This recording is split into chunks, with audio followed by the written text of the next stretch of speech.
Hello everyone, welcome to my channel Step by Step. In last video we have discussed about two-dimension analysis of supports and structural member, and today we will discuss about three-dimension analysis of supports. First of all, let us understand that when we say any structure is in three dimension or where it is required to do three-dimension analysis. So friends, ये दो चीज़ों पे depend करता है. First कि structure कितने axis में present है, एंड सेकंड लोडिंग किस एक्सिस में लग रहा है.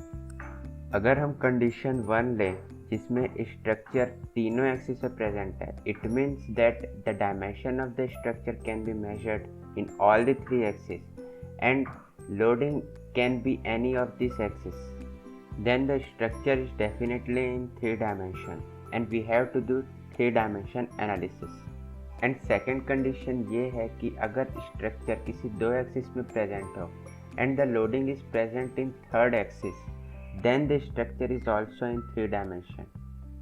Here condition 2 is more important than condition 1 because exam में आपको लोडिंग की एक्सिस डिटरमाइन करने में कंफ्यूजन हो सकता है. So do remember this concept.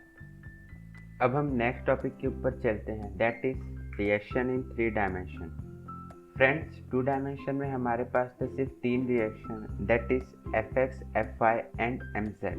But three dimension में हमारे पास होंगे अब 6 reaction, that is F X, F Y, F Z and M X, M Y, M Z. इसमें F X, F Y and F Z का meaning है कि forces in X, Y and Z direction respectively, and mx, my, mz का meaning है कि moment in x, y and z direction respectively. Now let us understand about this concept with the help of different support. So first support है roller support. Friends, पहले मैं आपको roller support के two dimension के structure के बारे में बताता हूँ. Here you can see how the roller support is manufactured.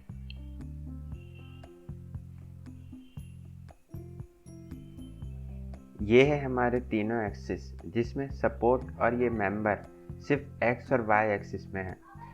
अगर हम लोडिंग वाई एक्सिस में लगाते हैं तो reaction equal and opposite Y direction में आएगा and it is free to move in X axis and free to rotate about Z axis. इसके support में जो पिन जॉइंट है वो सिर्फ मेंबर को जेड एक्सिस के अबाउट रोटेशन अलाउ कर रहा है. इसलिए जब कभी टू डायमेंशन में मेंबर के रोटेशन को कोई रेजिस्ट करता है तब हम mz का यूज़ करते हैं, that is moment about z axis.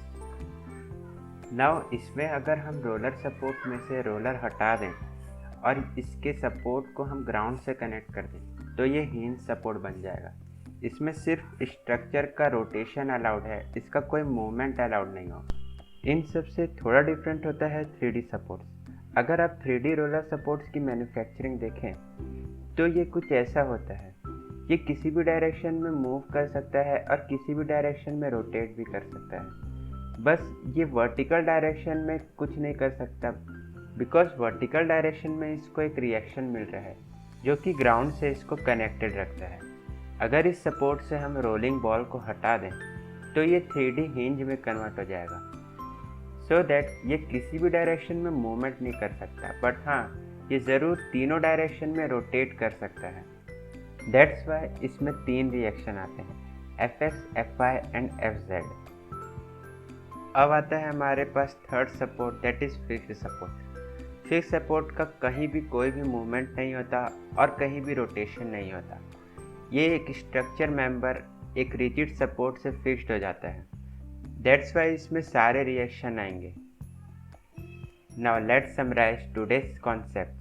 In roller support 2 dimension only one reaction is present and 3 dimension also only one reaction is present. In hinge 2 dimension 2 reactions are present and in 3 dimension 3 reactions are present, and in fixed support 2 dimension 3 reactions are present and in 3 dimension all the 6 reactions are present. अगर आपको ये मेरा video पसंद आया तो like करें.